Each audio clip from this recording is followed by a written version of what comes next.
December 4th, and this is The View with Catherine Chang. Today's topic is China's lies and Taiwan's moving up. First, if the countries of the world are going different ways, then we can see that China and Taiwan are going in completely opposite directions. China is heading toward the path of breaking its promises and undermining democracy. Yet Taiwan is taking the path of keeping promises and protecting democracy and hoping to return to the global stage. The drivers on these two roads are Taiwan President Tsai Ing-wen and China President Xi Jinping. Today, Bloomberg announced the 50 most influential people in the world. Bloomberg's 50 and President Tsai is on the list, while Xi Jinping flunked. The reason that President Tsai is listed on the top 50s is because Taiwan's precautionary measure successfully controlled the COVID-19 pandemic. Bloomberg even called President Tsai as Taiwan's COVID crusher, 台湾武肺的粉碎者. Well, I don't know the reason why Xi Jinping was not listed on the top 50s. Well, would it be China's covering up for the COVID-19 or because of China's wolf warrior diplomacy? Why do I say that? China is leading the path of lying and Taiwan is moving up. Here are some points. A. After the founder of the Next Digital, Jimmy Lai, was detained yesterday, it caused strong backlash all over the world. And this is such a precaution of the freedom of speech. First, Jimmy Lai is 71 years old and with diabetes. Even if the Hong Kong court denied his bail, the court should open the trial earlier instead of postponing until April next year. Do you know that it means that Jimmy Lai must stay in the jail for at least 5 months before the court date? Second, Hong Kong seems to become one of the provinces of China. You know, the Hong Kong government can arrest whoever they want and put them in jail until whenever they want. And it's just ridiculous. Former CCP leader Deng Xiaoping once said that Hong Kong will remain unchanged for 50 years after the 1997 handover. And he even said that horses will still run, dancers will still dance. 马照跑，舞照跳. However, China breaks its promise. Hong Kong changed in just less than 23 years. Hong Kong activists Joshua Wong, Agnes Zhou, and Jimmy Lai were all arrested for trials. And this is exactly breaking the promises and lying through the teeth. It is so obvious that China and Hong Kong governments are trying to clean up Hong Kong's pro-democracy activists before Biden takes over the office. This is the path that China is taking. You know, breach of promises, suppressing democracy. B. As to the path for Taiwan, President Tsai's China policy is kind of different from the former President Ma Ying-jeou. Former President Ma supports the 92 consensus, and he said that it referred to both sides recognize there is only one China, but agreed to defer on its definition. 一个中国各自表述. However, Xi Jinping has already said that it is one China, period. There's no room for different definition. As President Tsai, she emphasized that the Republic of China, Taiwan, 中华民国台湾, and she also believes that Taiwanese don't accept the one China policy. In fact, she won 8.17 million votes in 2020 presidential election, which is 2.65 million votes more than KMT candidate, former Kaohsiung Mayor Han Kuo-yu.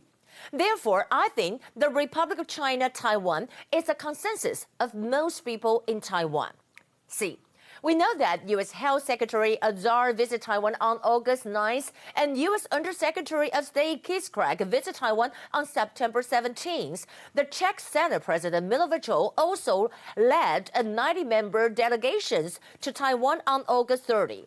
Taiwan is taking the path of cooperating with the international society, not the China's path of wolf warriors democracy. We're talking about that. That is why I said China's lies piss off everyone, but Taiwan's moving up is something that China cannot stop. Here are the top stories. Today we have 4 confirmed cases. They're all imported cases, 1 from Indonesia and 3 from the United States.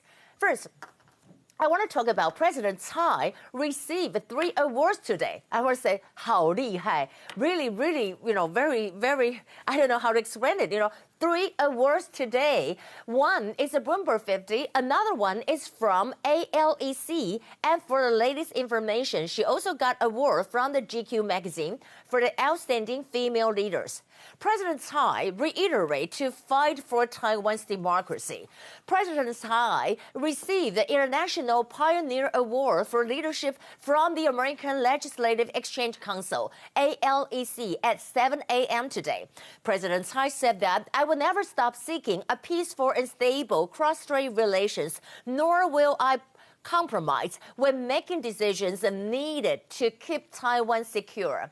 On the topic of U.S.-Taiwan signing the BTA, President Tsai also stated that, she said, "I look forward to making progress on a bilateral trade agreement with the United States, our second largest trading partner and most important security ally." On the other hand, the U.S. supports Taiwan and Hong Kong. U.S. support Taiwan on enhancing Taiwan's defense capability to deter China. According to the U.S., talking about a House Committee on Armed Services, the NDAA, National Defense Authorization Act for FY21, 国防授权法案. It supports U.S. efforts to help Taiwan develop capable, ready, and modern defense forces necessary for Taiwan to maintain a sufficient self-defense capability. Well, U.S. Secretary Mike Pompeo also voiced support for Hong Kong. Pompeo released a statement with the title, "On the Political Persecution of Hong Kong Democracy Advocates."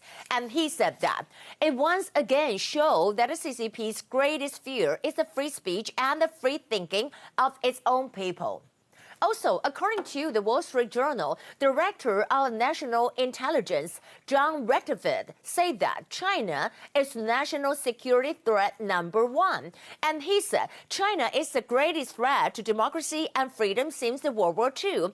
Beijing intends to dominate the U.S. and the rest of the planet economically, militarily, and technologically. On the other hand, you know that Taiwan and the U.S. are going to have closer ties in education, since the U.S. has closed almost all the Confucius Institutes in America. Taiwan and U.S. launches Chinese language education cooperations. AIT Director Brent Christensen said that over here, and he said, "We are already encouraging students of the Chinese language to choose Taiwan as their place of study." And he also said, "We are also very, kind of examining opportunities for more and more U.S. government-sponsored Chinese language programs to Taiwan." Language exchange education is very important for both Taiwan and the United States. For the U.S., they need Taiwan teachers to replace the Confucius Institutes. As for Taiwan, and Taiwan wants to enact the 2030 Bilingual Country Project.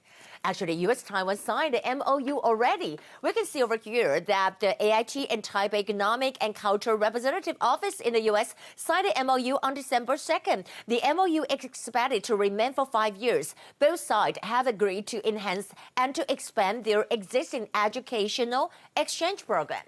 Well, also, there's another controversy for the Biden's incoming press secretary. Fox News published an article with the title, "Incoming Press Secretary Jen Psaki Roasted for Claiming Her Critics Are Puppets of Russia." The reason for that is that Jen Psaki once tweeted about Russia propaganda, and she said that, anyone who spread the misinformation simply is like a puppet for Russia's propaganda. But now she's wearing a hat with Soviet Union symbols. We can see over here, Psaki is seen wearing the pink fur hat that bears the communist hammer and sickle logo as part of the gifts exchange between herself and her counterparts in Russia. The hammer, and we know that, we'll talk about that. You can see the hat over here.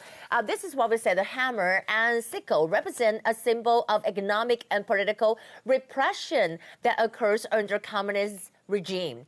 So this is the hat. Well, in the end, I want to share with you that, President Tsai got another award from GQ as one of the 6 outstanding female leaders in the world. They are Angela Merkel of Germany, Prime Minister of New Zealand, Prime Minister of Iceland, and Prime Minister of Denmark. Good job for them. That will be the view for today. I hope you have a nice weekend. This is Catherine from Taipei. I'll see you next Monday. Bye.